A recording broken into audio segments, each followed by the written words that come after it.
गाडीचं कड्याकातच भांडण झालं असं ऐकलं म्हणून आलो विचारपूस करायला.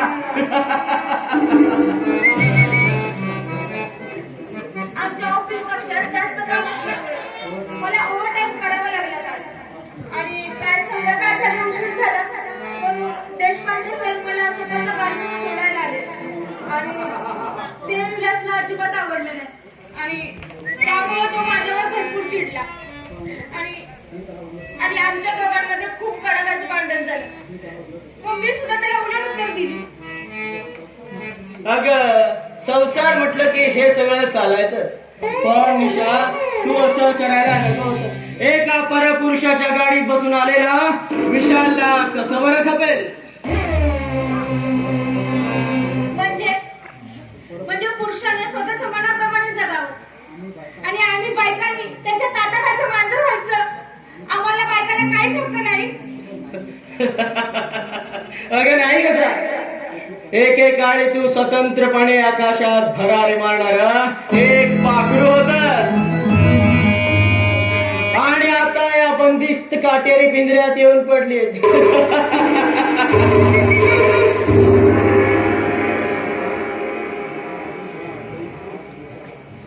राकेश, या 8 दिवसात विलास माझ्याशी तुच्छतेने वागतोय.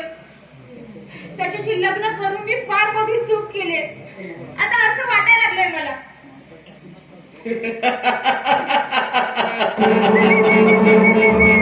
माणसाच्या हातून चुका घडत नाहीत तर कुणाच्या हातून घडणार. ईशा तुला बराच कंटाळा आलेला दिसतो. चल आम्ही असं मस्त पैकी फिरून येऊया. तुला पण जरा बरं वाटेल. पण विलास आला तर विलास विलास आणि 8 दिवस येणार नाही. कामाच्या बाबतीत तुझ्या बॉसने त्याला मुंबईला पाठवून देवाय आणि 8 दिवसासाठी. पण मला कसं तरी वाटतंय. अगं घाबरतेस कशाला. तुझ्या बॉस बरोबर तू फिरायला जातेस त्याच्या बरोबर सिनेमा बघतेस मग माझ्या बरोबर यायला घाबरतेस कशाला. काय हरकत आहे तुला माझ्या बरोबर यायला. मी तर एकेकाळीचा तुझा प्रियकर भरपूर प्रेम केलं होतं तुझ्यावर निशा पण ते मी तुला मान्य झालं नाही. चल चल निशा वेळ नको घालूस. आता हीच संधी आहे. चल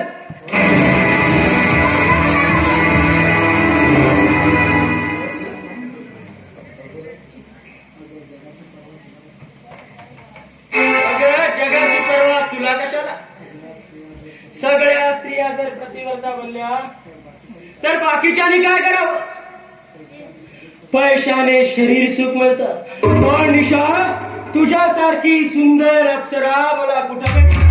चल निशा ही संधी आहे. चल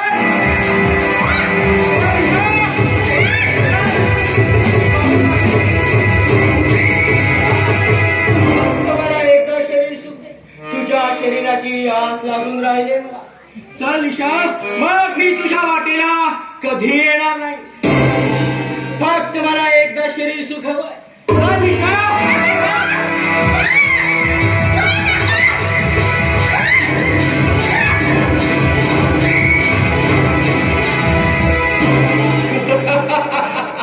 माझ्या थोबाडीत मारलीस काय याचा तुला पश्चाताप करावाच लागेल. माझ्या मजबुरीचा गैरफायदा घेतलायस तू.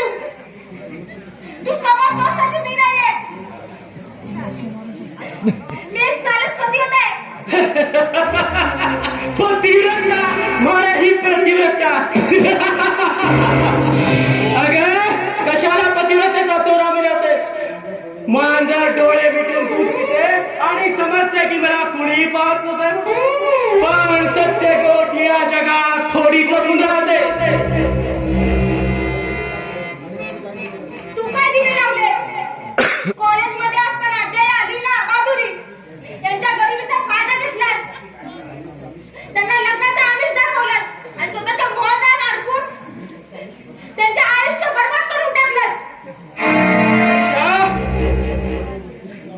पुरुषांना सर्व गोष्टी क्षम्य असतात, पण तुमच्या स्त्रियांचं तसं नसतं. स्त्रीचं शरीर म्हणजे काचेप्रमाणे पवित्र असतं आणि एकदा का त्याला तडा गेला तर ते परत जुळवता येत नाही. पण तू राज्या मुलांना त्याचा शील प्रश्न करून बरबाद केलंस ना. कसं काय तुझ्या कठोर मनाला काय वाटलं नाही? अरे कुठे भेटशील ना पाप. पाप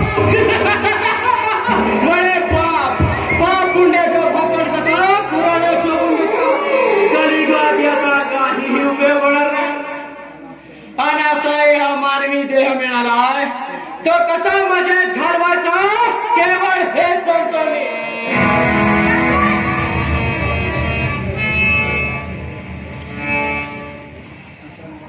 निशा, मला तुझ्या शरीराची आस लागली. मला एकदा तरी शरीर सुख दे निशा, एकदा तरी दे.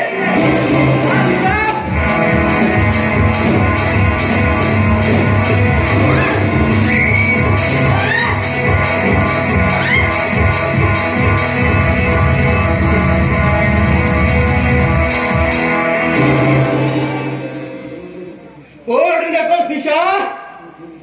तू देशपांडेच्या गाडीत बसून आलेली तेव्हा विलासने एवढा मोठा तांडव काढला.